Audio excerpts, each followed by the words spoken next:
Hey, produce people, welcome back to the Produce Industry Show here on LinkedIn, YouTube, Facebook, and X, also known as Twitter. Everyone, I'm actually in a hotel room. I have been traveling just crazy over the last couple months. And listen, over the next few months, I am also traveling, getting the scoop on the fresh produce industry, from, again, farmers markets to retailers to wholesalers and to trade shows. You'll see me everywhere that I am invited. Now, today we do have a special treat. We've got a chef on the line. Normally we have chefs on Fresh from the Field Fridays with Dan the Produce Man, but this chef has served me not once, not twice, and is always making sure that I have nibbles on staff. Like, I could be like Napoleon Dynamite with hash browns in his pocket. You would see me with nibbles. They just come out of pockets at all times. Pop one in your mouth, you're ready to go. So today we've got a very special guest. We have Chef Chris McAdams, who is always serving it up at the RPE and Tasteful Selections booth, everyone. So without further ado, let's go ahead and get Chris McAdams on the line today. He's going to give me crap for that because I've said it more than once. But Chris McAdams, let's welcome him on.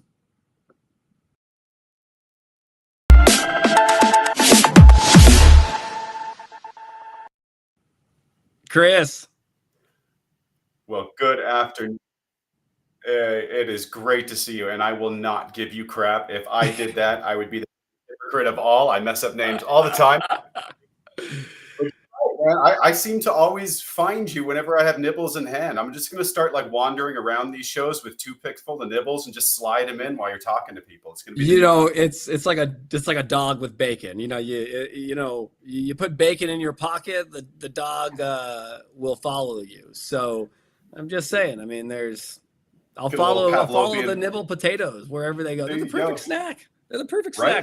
Get that air fryer going, get that aroma in the air, and here comes Patrick Pavlovian. It's interesting, and I've been able to experience the Tasteful Selections, the brands, the RPE, and one thing is I always talk to people about, Chris, is they're like, oh, you always just promote like your sponsors, and I'm like, why would I not? Like, I have subject matter experts that are educating me on what they are. I have chefs that are helping me cook the items, prep the items.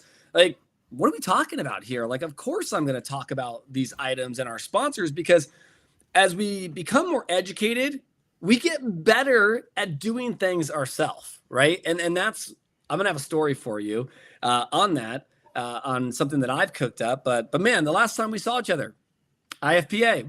Do you remember what you were serving up at that show? Yeah. I was doing, I had honey golds going, and then I had the nibbles going as well. And if I remember correctly, we had two builds running. The honey gold, we did the garlic parsley seasoning, air fried, and then topped it with a chive cream sauce, crispy garlic, and then fresh chives. And then on the nibbles, I went Latin inspired on that one, and we did salsa macha with Mexican crema, and I think that was a chili lime seasoning on those ones. So they were super vibrant, really, really rich. Salsa macha is like one of my favorite things in the world. So I was so excited when the team was game for me to put that on one of the items we served out there. But I think it came out pretty darn good, and the response from the crowd was definitely positive.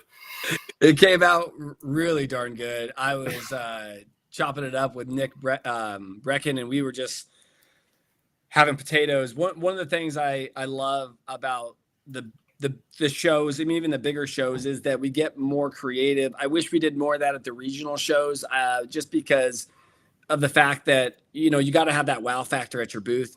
When you bring a chef, there's always a wow factor to that. And I know we always can't do it, but listen, if you got buyers that are walking the shows, sometimes it's not the merch that grabs their eye. It might be the, oh my gosh, that's what dragon fruit looks like cut.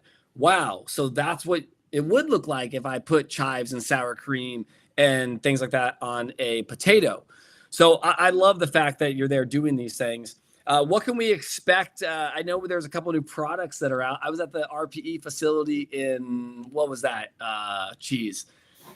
Last February, the beginning of the year, I was there when it was freezing in California, but I got to see some pretty cool tray packs and some mesh pillow packs. Like, What do we have coming up, man? There's going to be a lot of fun stuff coming up. We've got some new innovations in the pipeline that we're working on that we can't really talk about right now, but we've got some, some quiet, interesting new flavors and new builds going on that are really, really fun. But our big one that we want to talk about now, I mean, it's summertime, right? So it's getting warm outside. Grills are coming out, smokers are coming out.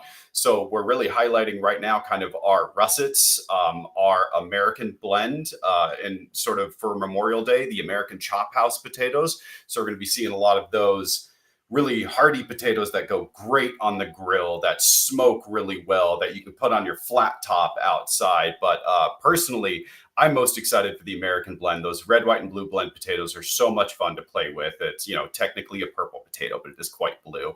But they're really cool. Great in salads. Again, great on the smoker.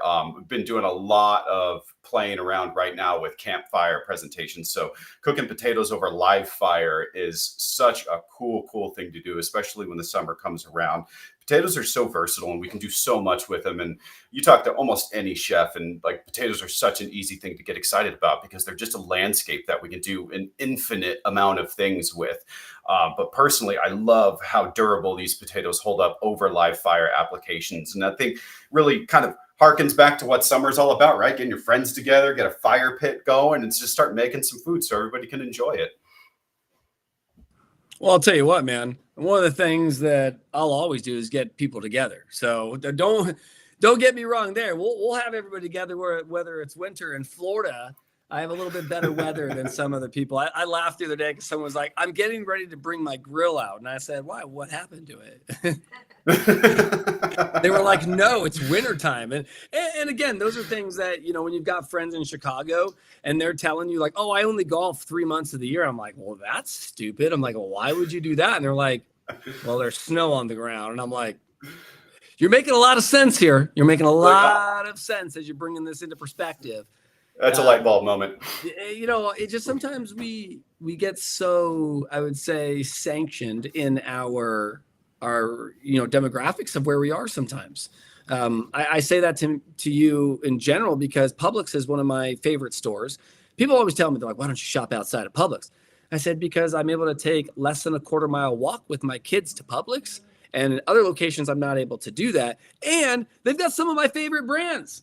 Like I know for a fact, Nibbles every week. Listen, can we call Publix and get them to start remember, the chef's pack for the Nibbles? Yep. That's what they need to start selling. Like just tell them, like, listen, if we send you a case, there's going to be a guy that comes in like every single time because I know that they have the products, right? They're always staple with items that I know that we eat and that we cook every single week. So one of the items that I picked up from Publix the other day, and I talking like the other day, like this could have been months ago, Chris.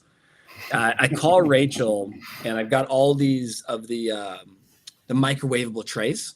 Yeah. You guys have amazing microwavable trays. So I got these microwavable trays and my wife looks at me and she's like, what are we going to do with potatoes tonight? I got the microwavable tray. She's like, I don't really want microwavable potatoes tonight. And I was like, I got an idea. She's like, what? I was like, my buddy Ross Nelson. You've heard of Ross Nelson. He's the produce boss out there. And Ross would always make these mashers on the grill, on the flatstone. So she's like, well, do you even know what you're doing? I was like, absolutely not. I'm going to figure this out. So what I did was I took the potatoes out, okay, of the package. I went ahead and boiled them first, okay, got them a little soft. I then went ahead and seasoned them with a little bit of avocado oil. I've been messing around with different oils, Chris. I think you'd be proud of me in that nature. But I've been staying away from olive oil, and I've been using other oils just to see how the taste and the flavor profile comes out. I then seasoned it with the actual packs that were in the trays. Okay, lit up the Blackstone. Went ahead, mashed them a bit early, got them all on, boom, had these flat little potatoes mashed down with the skin. They were crispy. At the end of it, my wife goes, they could have been a little crispier. I said, give me 3 more minutes. I popped them all in the air fryer. I made them just a little bit more crispier. My wife said to me the other day, she goes, hey, can you do that again? I said, I forgot what I did. And she's That's why like, we just, right? Like, I forgot. you got inspired. Yeah, you got inspired. But I tell you what, you could have taken a step out of there. That's the one thing I love about those micro trays too, especially when you're doing whole potatoes, is that you don't need to boil if you have the micro tray. You could have just warmed them up right in that and then gone straight from your griddle there. You could have smashed them straight from the microwave rather than putting them over the stove over the water. But I'm gonna listen. I'm gonna need that prescription to show the wife that, though. You know what I mean? Because like I told her, I was like, no, you just microwave them right up. Maybe there is something. Tell me, chef. Tell me, because I have a lady that is a great friend of mine. She's never owned a microwave. She refuses to own a microwave. And I think maybe my wife was like that. She's like, no, don't nuke them. You know, the old saying, like, you're just nuking it. Why am I okay to do that with the potatoes? The potatoes particularly, and I'll give you a little background story on this. And this is something that I wasn't expecting when I first started working with RPE, gosh, almost 7 or 8 years ago now. It's been a minute. But when I was testing out those micro trays, one of the first things I did was I wanted to really know the quality of the microwave potato, because I was not sold that a microwave potato could be good. So I did a blind test with like 20 or 30 different people where I did microwave versus boiled in both whole and mashed applications, and then asked everybody's opinion, just like A or B, which one wins. And hands down, it was over 90% of the votes went towards the microwaved version over the boiled version. And what I came to understand in that is that what happens when you're microwaving, especially in the enclosed tray, is you're keeping that moisture inside the tray, and it's heating, but it's heating in a controlled environment. And so what happens is you get a little bit of pressure, you get a lot of heat, and it helps break down the skin and make the skin a little bit more tender, but keeps that moisture inside the potato. Whereas when you're boiling them, you would think like, yeah, well, it's surrounded by water. Of course, it's going to stay moist. But what's happening is it's pulling all of the nutrients and the flavor compounds and the other things out from the potato and the skin and into the water. So what you end up with is a less flavorful potato and a slightly tougher skin on a boiled application than if you did it in the microwave, where you have a more flavorful potato and an actually more delicate skin to work with. So whenever now, after learning this, like I've started adopting this at home too. When I do mashed potatoes at home, if I'm doing rustic style skin on, I'm going straight in the microwave with those trays, and then I'm mashing them after that. That's interesting. I mean, that's very interesting. And I like that you did the study, because that is something that people always want to know, right? The same with how you store your apples or your tomatoes, right? What do you do with those? Everyone, these are things why we have chefs on the line, because it gives us an idea of how to get creative with your product. I mean, just like you said, look, chef, I went ahead and took the potatoes and said, what can I do? You know what I mean? Right? What can I do? We don't want to just microwave them. Wait, we want to make them a little crispier. And listen, everyone, you could always make them crispier by just popping them in the air fryer after every single thing you do.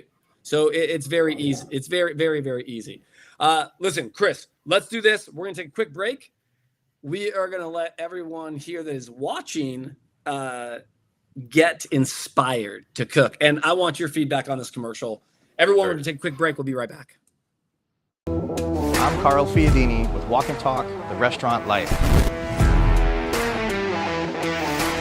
If you follow the show, thank you. We really appreciate the support. If you don't follow the show and you're a foodie or a chef or you're into the restaurant world, this is your home. Check us out. We sincerely appreciate it.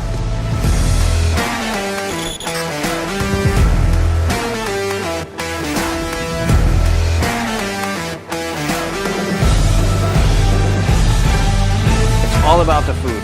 We're filming chefs, their food creations in the best establishments near you.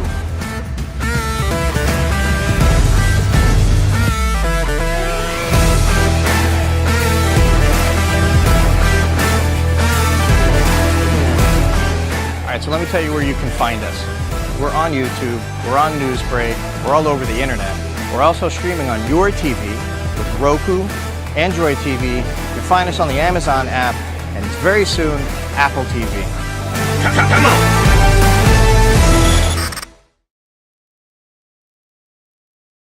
Traditional plastics do not rapidly degrade. If not properly recycled, they build up in landfills, pollute our environment, and ultimately disrupt our ecosystems. As a leader in the packaging industry, Severin is excited to introduce Bioable Solutions, the newest addition to our family of high-performance packaging. Enabled with bioassimilation technology, our Bioable Solutions products are 100% recyclable and uniquely formulated to fully degrade in both marine and terrestrial environments, leaving behind no microplastic waste. Bioable Solutions by Severin is a true sustainable option for the everyday consumer that directly addresses plastic and food packaging sustainability. High-performance packaging in a responsible format.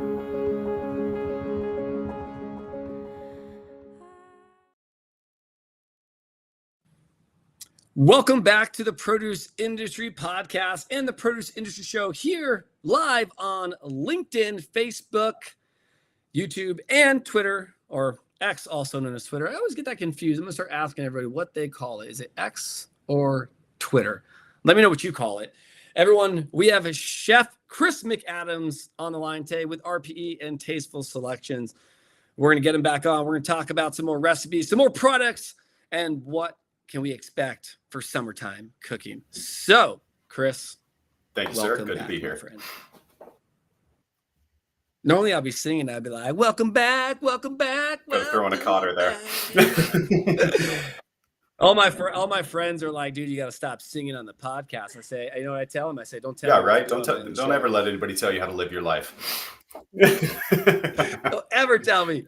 Don't ever tell. I was down in the Dominican Republic in 2023, I think it was. And they did karaoke one time, and I kept talking to all my buddies, and I was like, how come no one's doing a rap song? And they're all like, well, there's probably reasons for that. I was like, all right, I'm going to cue it up. We're going to do Eminem, Lose Yourself. And everybody was like, oh my God. I was like, listen, someone had to do a rap song. Funny that you mentioned that, because I was actually in Orlando studios and we were out with a group as well. And it turned out one person in our group just happened to be named Will Smith. And he had never, ever seen The Fresh Prince of Bel-Air. So we forced him to get up on stage and do the Fresh Prince of Bel-Air theme song all as a group, which was absolutely hilarious. Somebody had to do it. West Philadelphia, born and raised, man. Listen. Absolutely. I get it. Listen, I can sing that theme song over again. So listen, I met a Will Smith in my life. He was an aviation pilot. He's he called himself Will Smith, but he's actually the corporate pilot for the owner of PDQ. Yeah, he actually lives in Tampa where I live. So I actually met him at a networking event. And I think it's called like Will Smith Aviation. Not to be confused, though, with... I would imagine there's a lot of confused people calling up like, hi, Will?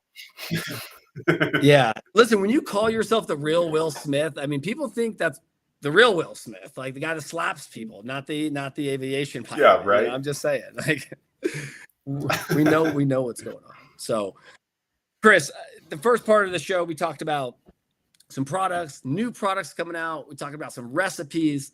But as we engage in summertime cooking, as we engage in moving through our year, what are we talking about here? What can we get excited about when we're talking to consumers, right? We're talking to someone like me who might be looking for something new to do with potatoes. Like, again, experimenting, I know is always a good one.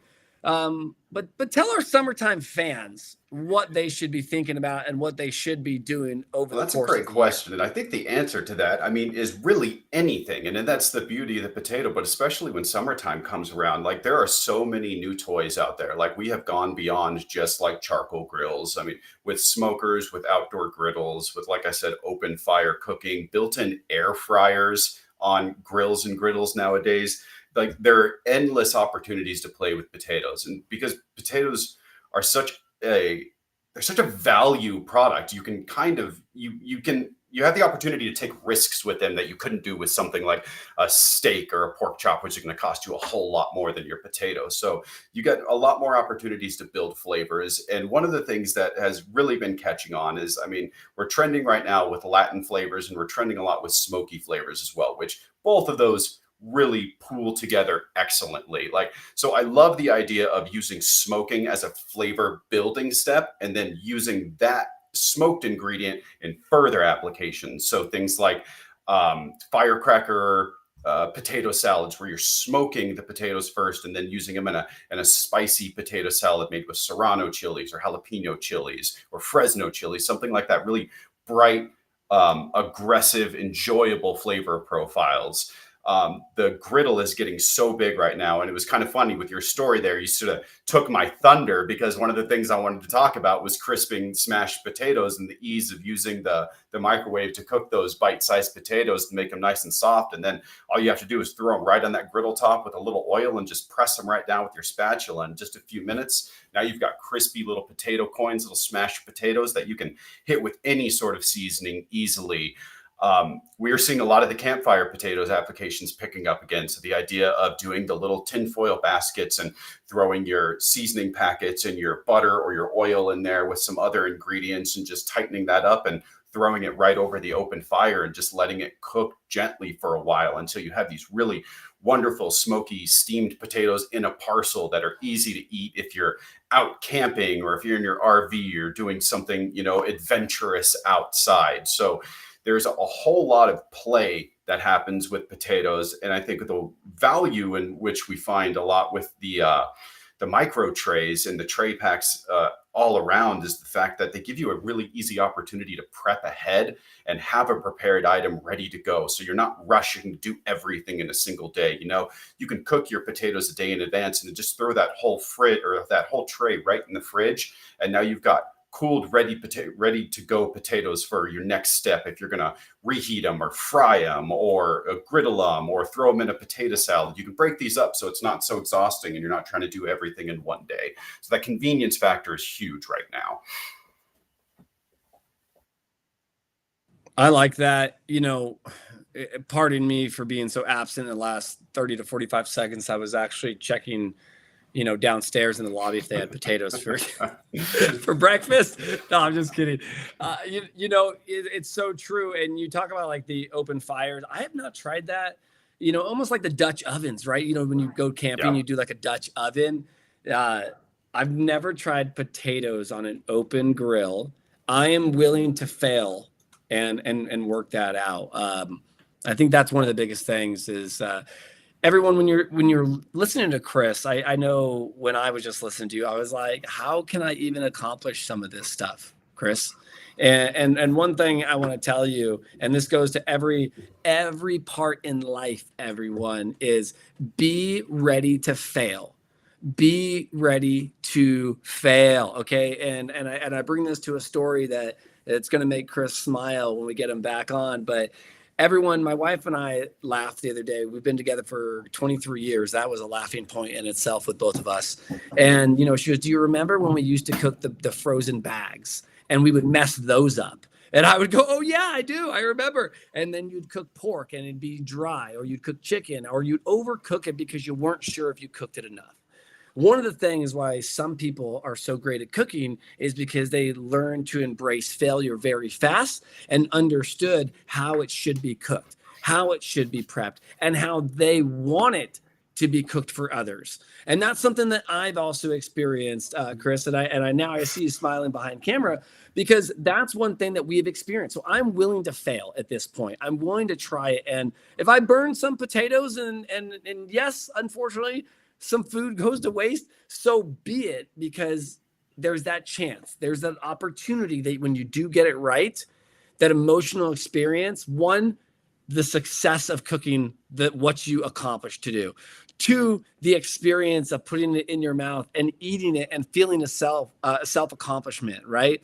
And then three, being able to get dinner just done, okay? It's done. We got that done. So, there's many accomplishments in that, Chris, and that's one thing that I've embraced is failure. I mean, I've embraced failure in my career. I've embraced failure in my hobbies, my sports, jujitsu, golf, right? I don't shoot 70s or below like those guys. I'm shooting in the 90s. They shoot in the 80s. And I'm like, how'd you get an 84? I'm like, I doubled number 18. They're like, what happened to the other 17 holes? I'm like, I don't want to talk about all the good. I just want to talk about that last hole with a double bogey, right?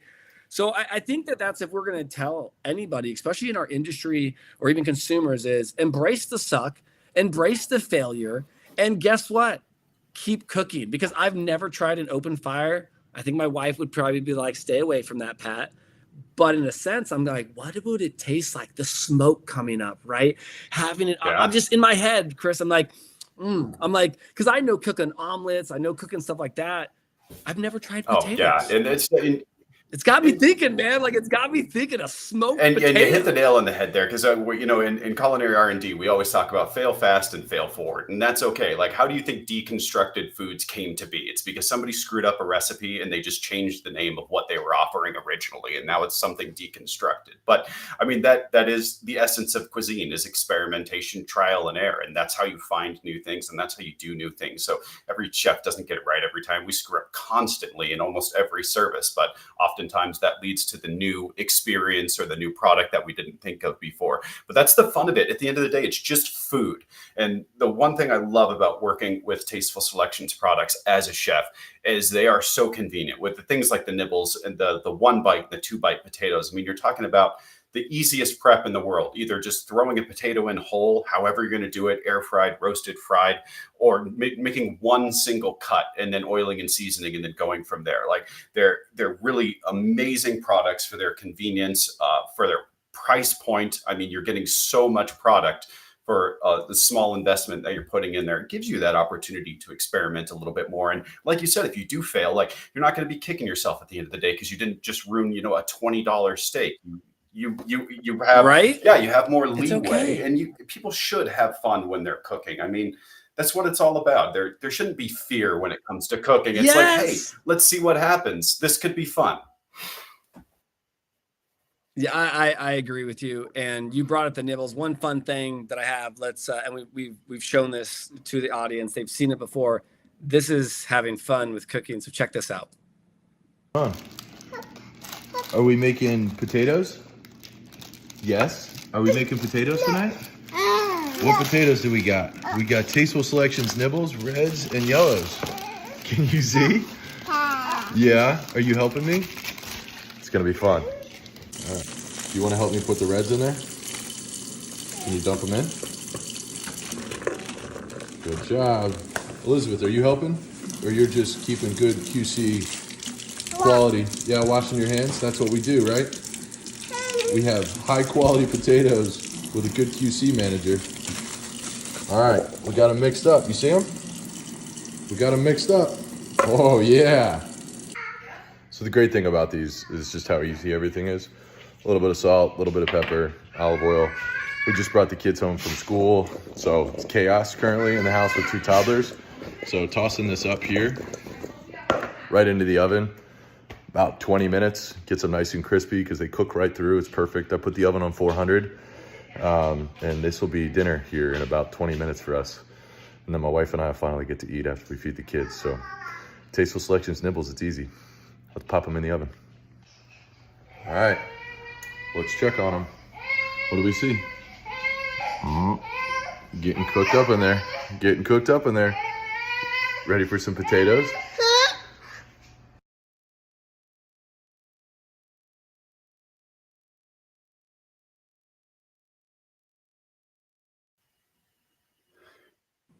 I mean, if that's not having fun, like, I don't know what is. And I even look past, like, kids cry all the time. So that cry could have been like, hurry up, Dad, I'm hungry, right? Drew's kids are unfairly cute. Like that, he is set a whole new standard.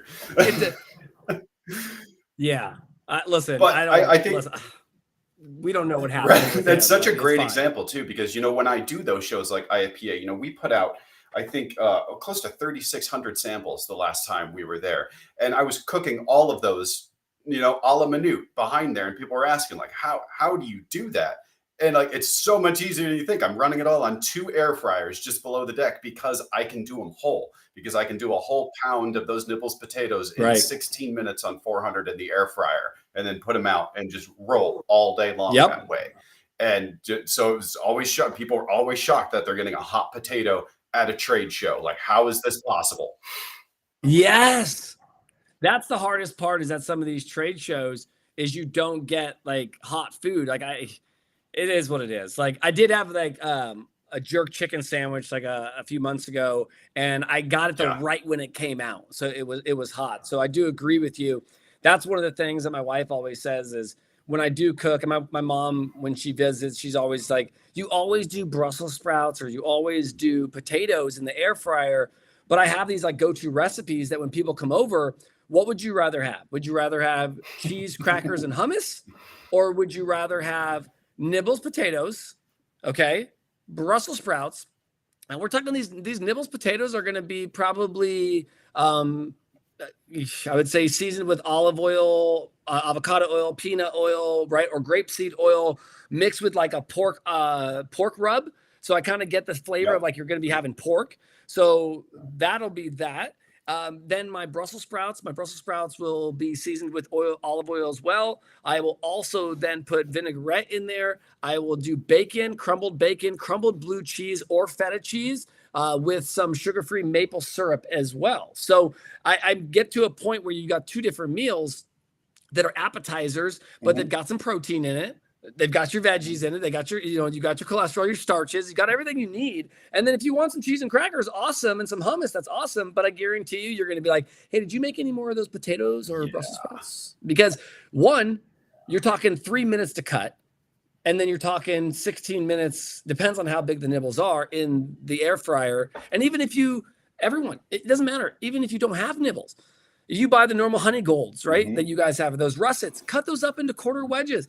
I remember my co-host Juanita came over for dinner one night and I cut up, she goes, she didn't even believe, I don't think, that I cut up the potatoes into quarter inches. She's like, it's like a restaurant. But I've learned over time, the way you cut them, halves, wholes, quarters, determines how fast they cook. You got it. You're figuring it out. Now your next trip, your next graduation point, preheat that pan in the oven. Uh-oh. I know I had to, and that's why I had to ask, I had to ask about the microwave too. I'm asking questions because it's helping with my experience. And if you follow the show, one thing I'm going to tell you, and I'd love for you to connect with him, is my son has already told me he wants to become a chef. That's what he's told me. And my second cousin, which would be my cousin's son, he is actually he's a 9th grader, and he switched from a traditional high school to a kind of like one of those like VOTEC centers where it's like a what are they called? The learn or like sorry, a vocational school. Help right? me out here. It's that has yes, where it has you can car repairs and it's like more of the on-site work. He's doing chef, so he's like, Pat, I want to become a chef. He's like, I'm going to learn how to cook. Awesome. I'm going to be a great chef one day. So I'm like sitting there like, and I told him, I said, hey man, you ever need some connections? I know some chefs out there. I know some people, man. I know some people, but they are so high on that life of just creating experiences. We love seeing that. And that's what it's the hospitality industry. It's all about people. Like it's about food, but it's about delivering that food to people in a way that excites them and brings them joy and gives them something to talk about for the rest of the week and tell all their friends about. That's the biggest compliment for me anytime, especially at a trade show, when I put something out there and somebody says like, this isn't the best sample I had at the trade show. This is the best potato I've ever had. Like that is the ultimate for me, because I've been able to combine delivering something conveniently and quickly in a difficult scenario like that, but with enough quality that somebody has an experience and gives me that type of feedback. But that's why we do this. It's all relationships. It's all human. We're looking for that interaction. And, with Tasteful Selections, we're bridging that gap and bringing these convenient solutions with really high quality, really delicious products that are going to be memorable and that sit with people, and they give them solutions at home and make life easier, but in a way that's nutritious and healthy and sustainable, so they can feel good about what they're doing and what they're feeding themselves and what they're feeding their family. And that's really that's what matters. So true. It's so true. And one of the biggest compliments that I could give you from us is when my son comes to me and says, did you buy this particular brand? I think because, people die, but brands live forever. And that's has been true to the testament of time. And that's where a child that is 9 years old has been experienced ever since I met Lauren during the pandemic. Is you've got a 9-year-old who's now turning 13, who now asks for specific brands, or will actually say like, hey, it doesn't taste right this time of the year. We're talking about citrus now. We're not talking about potatoes. But that is a testament of the next generation learning at a very early age, and how my son can just say, I want to be a chef. He loves being in the kitchen. If you want to check him out, check out our YouTube channel, because we do have him cooking items from Dole. Chris, maybe this is an opportunity this year that we invite my son out to cook some potatoes, or maybe we send him a recipe to see if he can handle. With the Dole recipes, we pulled some recipes off the Dole website that he liked, and then he got to go ahead and cook them. He did a Waldorf salad, which was a very, I'd say, easy one, but he took the challenge of cutting up grapes and celery, and something new that, you know, he didn't do before. So, man, that could be a fun opportunity to test future chefs, or even my second cousin. I think this could be some fun opportunities that if you want to become a chef, well, I think that sounds like a blast. I love working in the kitchen with anybody, anytime. So teaching is one of my favorite things to do. So you line it up and I'll be there. We'll play with potatoes all day long. You got it. Well, Chris, the last thing I have to ask, I'm putting you on the full screen. As we conclude this episode, what would you like to tell all of our potato lovers out there? Give them a little spodology on what they can see or what they want to hear from you. Heck, even if it's just a quick tip on how to pick a potato. Okay, so let's see. Let's give a little potato knowledge here. All right, so here's a trick for getting the crispiest possible potato if you're cutting a potato. So one of the things that most people won't do is they won't wash a cut potato. But actually, if you wash a cut potato, what you do is you remove a little bit of that surface starch, and then if you give it plenty of time to dry afterwards, you'll have the crispiest potato you can get. But there's one more trick you can do as well, and that's adding a little baking soda to your rinsing water. So that will raise the pH and make the potato slightly more alkaline, which reacts much better with the Maillard reaction for when you're actually getting that caramelization on it. So the easy trick for that is, especially if you have a salad spinner, cut your potatoes, put them in a salad spinner, fill it with water, add about a tablespoon of baking soda to it, stir it all up. The water is going to get really murky and it's going to get really white. That's all the starch and everything coming out of it. Take it out, rinse them off, dump it, spin, spin, spin, get it dried, let them sit for a few minutes, then toss them in your oil, throw them on a preheated pan and slide them in your oven, 400 to 450 degrees, roast them until they're golden brown. And I tell you what, you will have the crispiest, most delicious potatoes with that incredible mashed potato-y inside that you've ever had. Like, okay, like it seems like a lot, but it's easier. It's really easy. But it gets the mind thinking. Everyone save that quick tip. We'll make sure it's out there. Chef Chris McAdams, cooking it up with RPE and Tasteful Selections. He's going to be at some of the booths later in the year, so stay tuned. And